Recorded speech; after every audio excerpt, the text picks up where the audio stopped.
Welcome to So You Want to Be a Today's Show Entrepreneur. If you want to find out what it's like to be in real estate, to be a dynamo working for yourself because you don't want to work for someone else, stay tuned. Serena Anderson and I will be talking about that very thing next. You don't want to miss this segment. We'll be right back. My name is Brian Gardner. I'm the host of an exciting new podcast, So You Want to Be a. Now, I believe that young people are so important to any society, so I want to help them by making sure they know all about an industry or a career path they might want to choose. And the way that you can help me is by contacting me if you have been in a particular industry and would like to share how to be a success, what kind of education is needed, what are the dangers, what are the upsides, what are the downsides, all information that will help young people to know before they go down the path toward a career if this is a career or a job that they would want to go into. And in this way, we will help our young people, we will help our society, and we will provide valuable and fantastic information that would take them years, possibly, to gain if they had to do it on their own. Please contact me so that I can interview you. You can have promotion of your business, of course, but also, most importantly, we will provide factual information to young people about a career path they might be choosing so that they know it's a good path and something that they actually want to do. Please contact me. I will be glad to interview you, and together we will be able to help young people. Thank you very much. Well, welcome to So You Want to Be a, and today, if you have ever wanted to be in business for yourself, be a dynamo in public relations, be in real estate, be your own boss, my guest today is going to show you the ups and downs of doing that. Welcome to the show, Serena. Hello, hello, hello. Thanks for having me today. Absolutely. When I saw you interviewed on that other show, I knew I wanted you to have a guest. Not only do you have a great energy level, but you've done so much. I'm looking at your resume, and instead of me going through that, which would eat up too much of the show, let's talk about what you've done. And then I want to find out how you got started in all of this. Go ahead. All right. So I've been an entrepreneur for close to 17, 18 years now. I started off first back when I was about 17 years old. I knew that I was determined, motivated, a self-starter, and that I could make my own way in life. And I didn't need someone to tell me what to do, when to clock in, when to clock out. And I wanted to create my own environment, my own culture. I first started off with a carpet and cleaning business. I then expanded and sold that off, then got into owning a media company, a software development company. We then eventually launched a lifestyle men and women's magazine. Then we sold off the software development company and the media company. I then put myself back into college, finished 2 college degrees in HR and PR, the people side of things, and then the marketing and public relations side of things. And then I got into real estate and presently own a marketing company as well as a real estate company.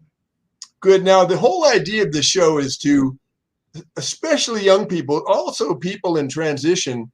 Let's talk about young people. You know, they're being shot out of a cannon in so many ways.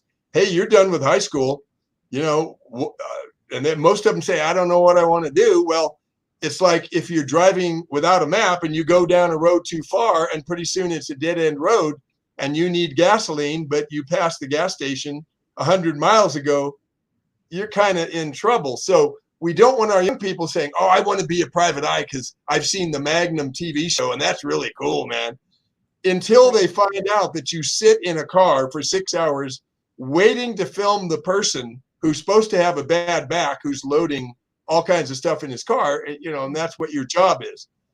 the non-glamorous part. So before we get into specifics on what you've done, what kind of a person is best for what you've done? What are the challenges of being in business for yourself, even though there are benefits? You don't have a boss who's telling you what to do. Talk about what kind of person you feel will be best so that young people and people in transition watching can say, that wouldn't fit me, or yeah, I'd like that. Go ahead.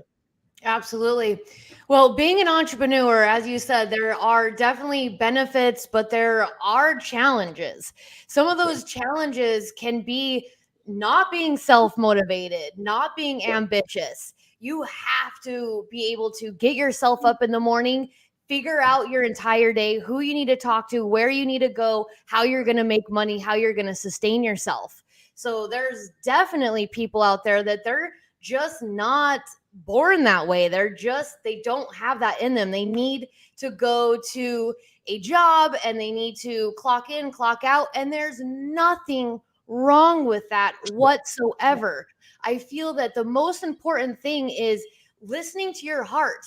And how do you do that? It's by slowing down, taking time to really go within side of yourself. And as a teenager, that may sound like, oh, that sounds boring. I don't know. I don't want to do that. But that is truly where you hear and find out a lot of information about yourself, but also asking the people around you.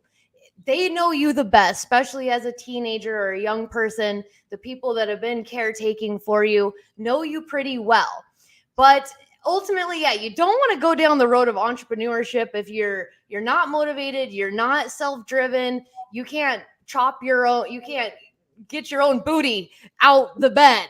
You can't sleep all day long, you can't sleep in, you can't party all night and think that it's going to work out for you. So I would say that the biggest thing is you got to feel it inside of your heart that you really can get yourself moving and make things happen. Right. And I know, and I want you to tell me if this is true. I know that in being the one who books the band that I'm in, sales skills, sales tips come in handy, because a lot of times I'll get a venue owner saying, well, I don't know if I want to hire you guys. And one of my best tips is to go, well, why don't we just pencil in a date? And if you get them to pencil in a date, you're probably going to get booked for that date, where somebody who isn't trained in some basic sales technique might say, okay, well, I'll call you later. Then you can never get a hold of the man or woman who you're supposed to talk to. He's busy, she's not in, whatever. When you have them on the phone, let's just pencil a date in. You're trying to hang on to, if you're climbing a cliff, you want to find somewhere to hang on to, right? As you continue to go up the cliff, right? So talk about whether you get it from training, or is sales, being able to have that ability, important as well? Well, I think it's a mix of both. Yeah, you definitely need to understand the psychology of humans, the psychology of the sales process. You have to know how to relate with people, how to ask the right questions, and to really know how to listen. Many people are constantly listening in order to respond, and therefore they're not fully actively listening. So you have to be able to learn not only sales, psychology, how to listen, how to communicate, how to follow up properly, how to be innovative. I mean, you definitely have to become a very dynamic person to be sustainable long term. Most definitely. I think it takes a mix of talent and who you are on the inside, what you're born with, but also the training and the skills that you create for yourself. If I was trying to be funny, I might say, what did you say? But let's talk about the listening for a moment. Now, you said if you're listening to the person to respond to them, that's not as good as, and I want you to fill in the blanks, what is the expanded type of listening that you have to do? I want you to illustrate that for the people watching this segment. So you're listening to be able to give the person what they need, but you said there's more to listening than that. Please expand on that.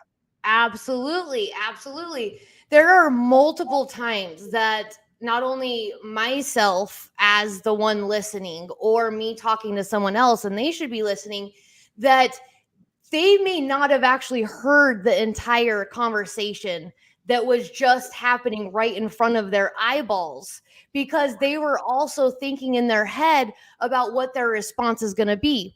Right. Or another example is you're telling somebody about something that happened to you, about this vacation, and something that happened on that vacation. It was just devastating. And you're telling them this story and all the details. And that other person, probably 80% chance that other person is already thinking about another story that will top your story, that they can now come back at you with, because they think that's going to relate with you, but And they at that weren't point, fully present with you.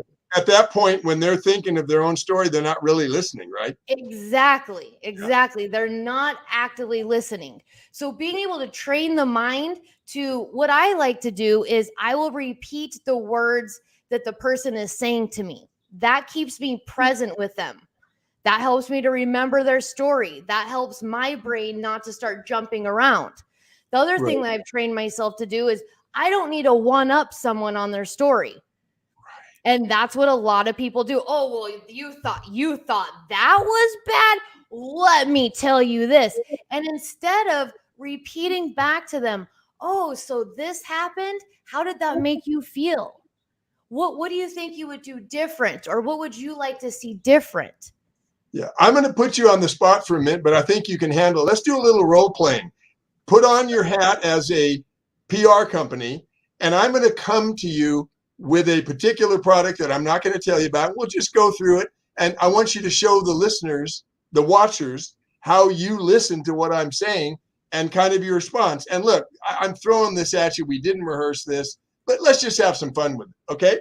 Let's do it. Hi, Serena. Hey, I have a new product that is going to revolutionize cleaning because of the material we have in the cleaning solution. It cleans up better than anything else, and I want to talk to you about how to market this properly. Oh, that sounds really interesting. You have a product that's going to revolutionize the industry. Can you give me a few more details on why you think that's going to happen? Well, it has a new product called XYZ in it, and no one has used that in a cleaning product, but we've tested it. It's safe for animals, people, does not have a lot of smell, and will actually clean up spills that have been there for a few hours. That, you know how sticky, tomato sauce can get if you don't clean up right away. This enables you to clean up old stains, new stains, without a lot of smell, safe for pets, safe for humans. So we've got to find a way to get all of that communicated so that people go, ooh, I want to buy that. Yes, that sounds very exciting. Can you tell me a little bit more about what kind of testing you guys have done with this product? We had a facility, luckily enough, with countertops of all different types, and we would spill tomato sauce and orange juice, and sometimes we had some meat sauce, and we'd leave it there. We'd say, okay, guys, let's go take a lunch break. Leave it there even longer sometimes, come back the next day, and the stuff is all stuck, and we used our product on it. And in the beginning, let me just kind of make a joke, we only had XY. Then our chemist said, no, you need a little extra. So now we had XYZ. And when we did the same test over a few hours, cleaned it up beautifully. So easy to clean up. That's what we want to really communicate to the people watching our infomercial, or whatever way you think is best to communicate that. So they go, oh gosh, I got to get that product, because I deal with kids spilling stuff. They don't tell me, my kids. A couple hours later, I'm scrubbing, to try to get this stain off.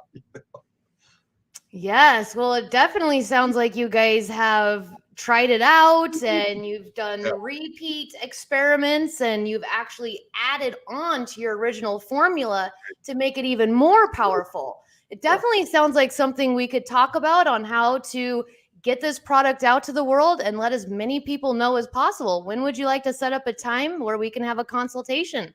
Good. End of role play. That was good, because I felt like you were listening to me. Like you weren't just going to say, oh, here's a dumb businessman. We're going to do everything we want to. We're not going to follow your guidelines of how you want to advertise. I felt like you said, okay, well, tell us how you want to advertise it. We'll work out the best way of doing whatever way you feel is best to advertise it, and we'll give you some suggestions as well. Now, let's go on to the next thing. My son has run a successful printing business, Franklin Printing, in Las Vegas for more than 15 years.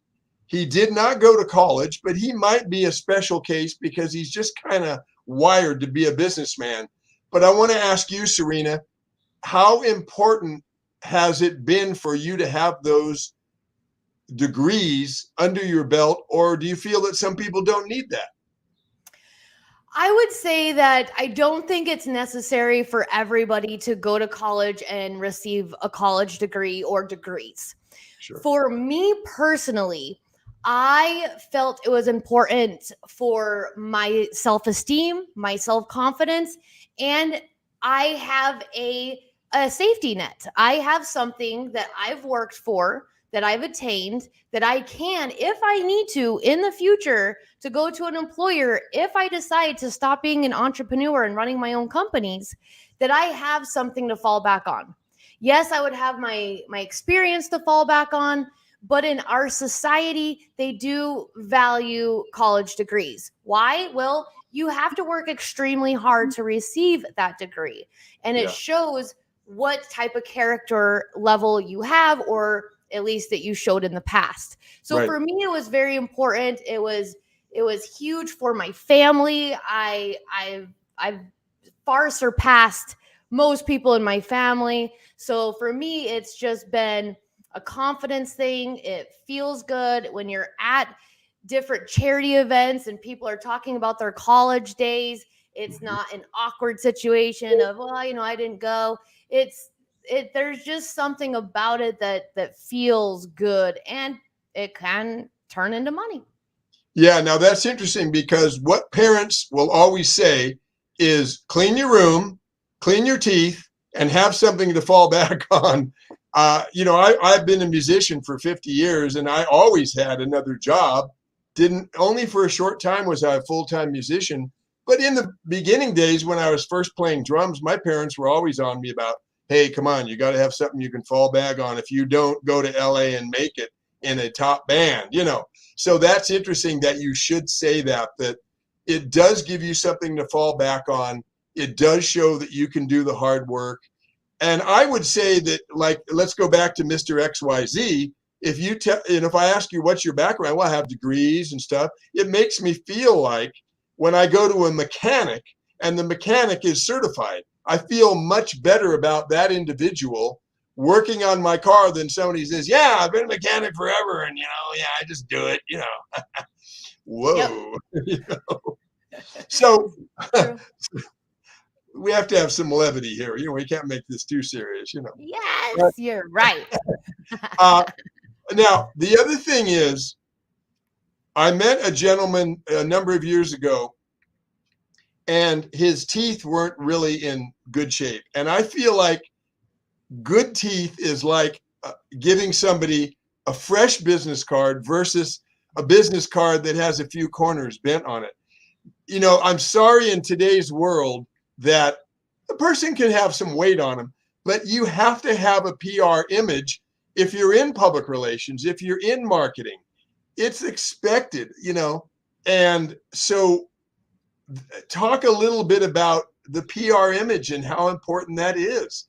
Having good teeth and having clear skin and having proper clothes, like in my band, I do not let the band members wear jeans. I don't think it looks professional enough.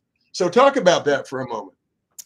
Well, people judge you, unfortunately, within the first few seconds. Right. They take a look at you. They want to size you up, put you in a box. That's just how our brains work.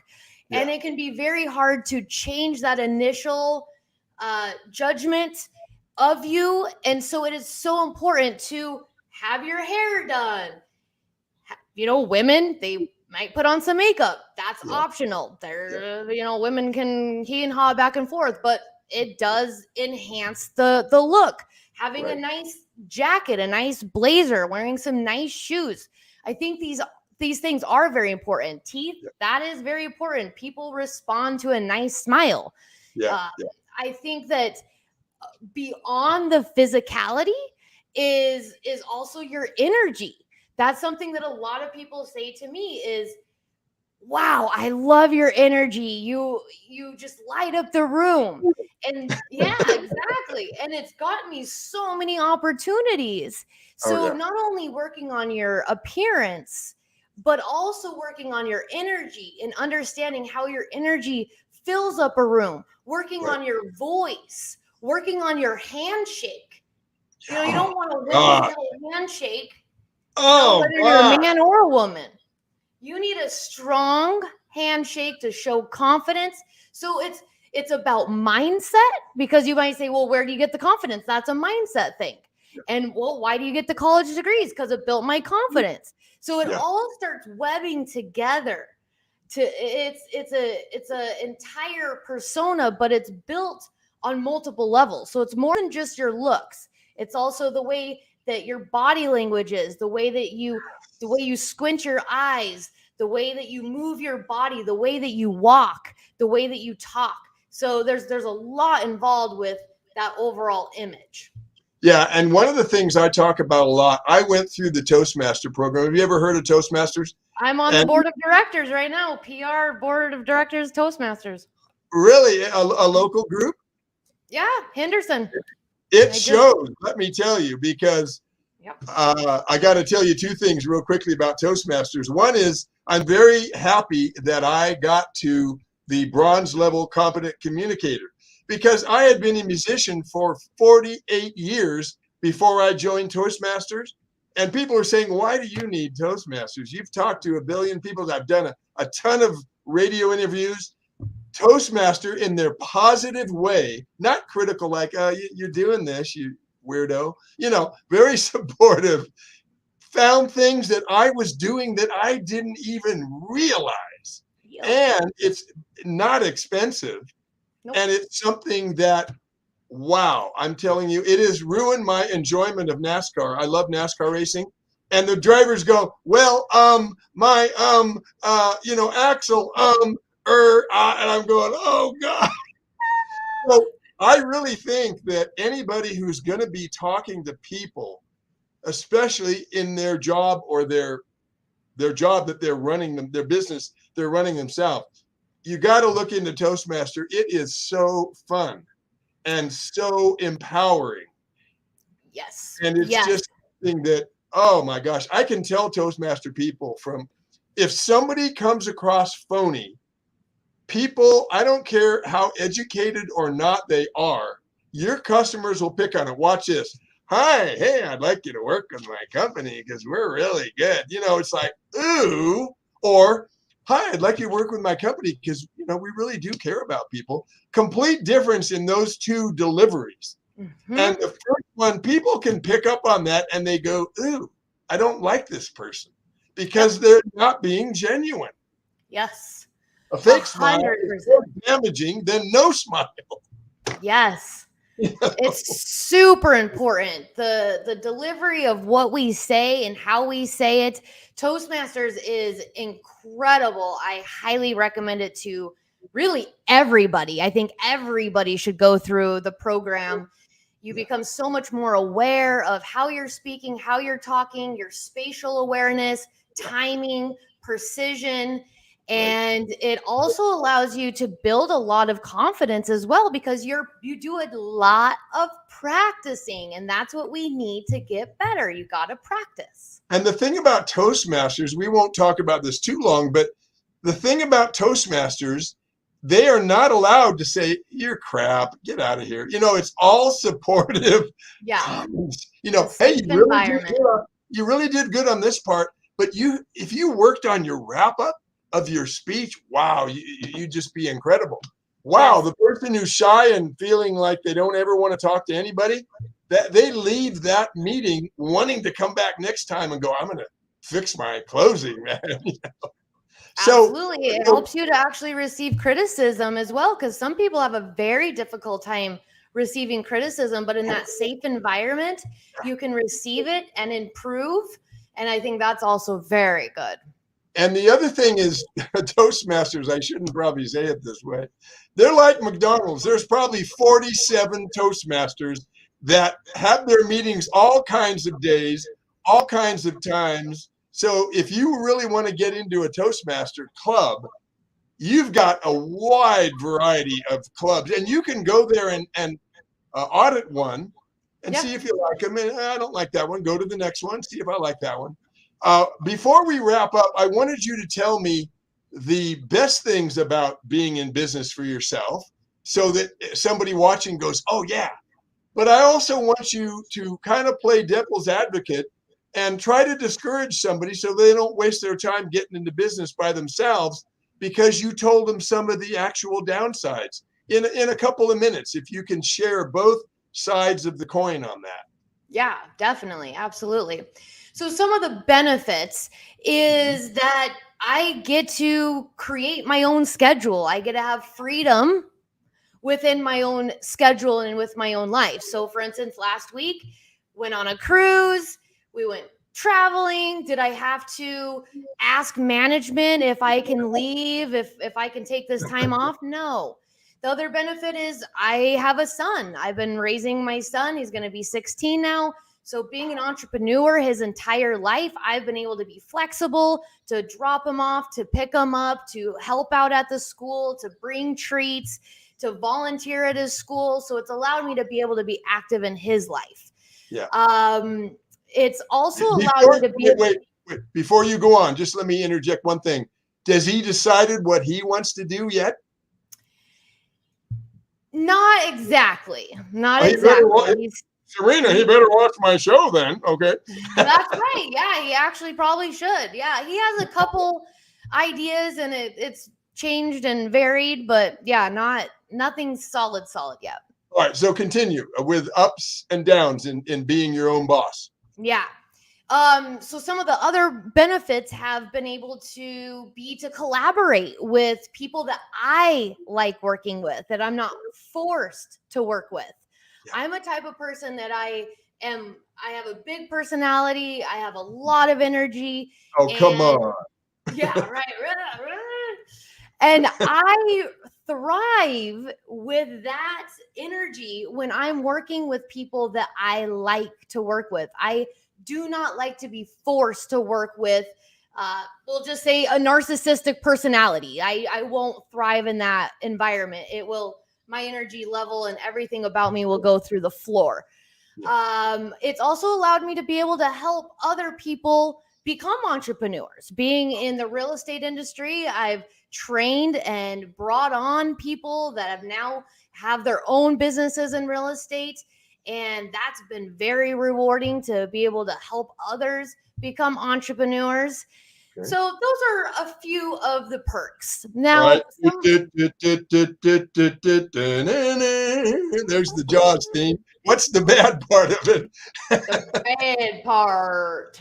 The bad part is there's ebbs and flow in business. So your income might be like this. So you have to learn money management. You have to know how to stabilize that for yourself the best you can.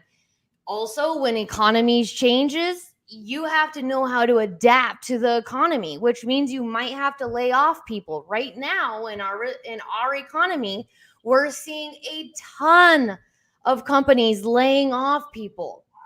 We're starting to see shifts in the real estate industry. So we're having to fasten our seatbelts and see what do we need to do to survive. That also means letting some people go.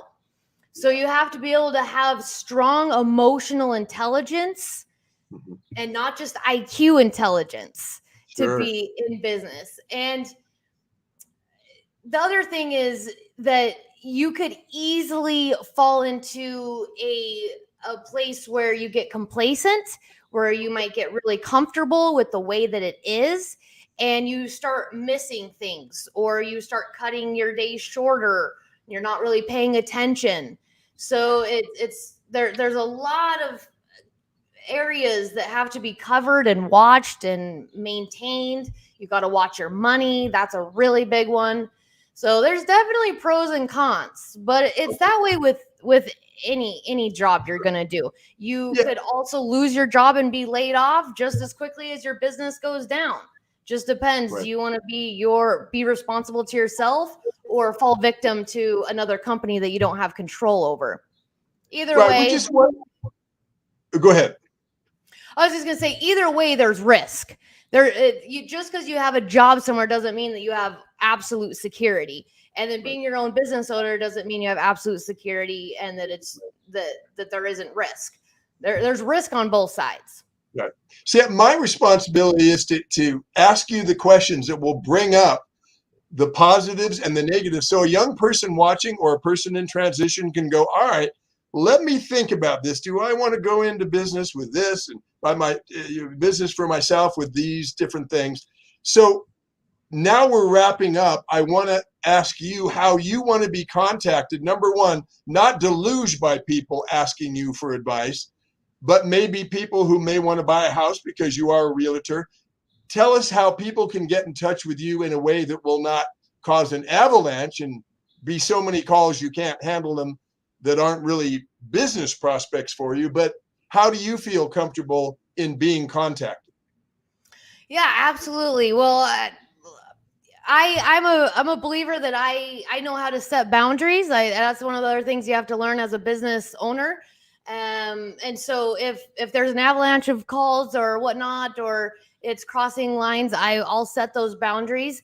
Sure. So I'll give out my number if someone needs to text me or touch base with me. 406-661-2325. My email address is Again. Say that again.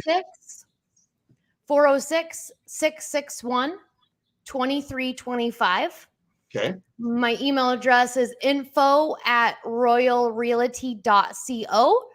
And also, I'd highly recommend to follow me on Instagram, serena.anderson.broker. And I produce content every single day. Would love to have you be on there with me as well. Okay. Well, listen, I just think it's fantastic that you came on the show. And you're so enjoyable to talk to. You have such a high energy. I said off the show that the sun is jealous of you. Okay. Our own sun in our universe is jealous of your energy level. And it's just great because you're helping young people. Don't I have great lines? Okay.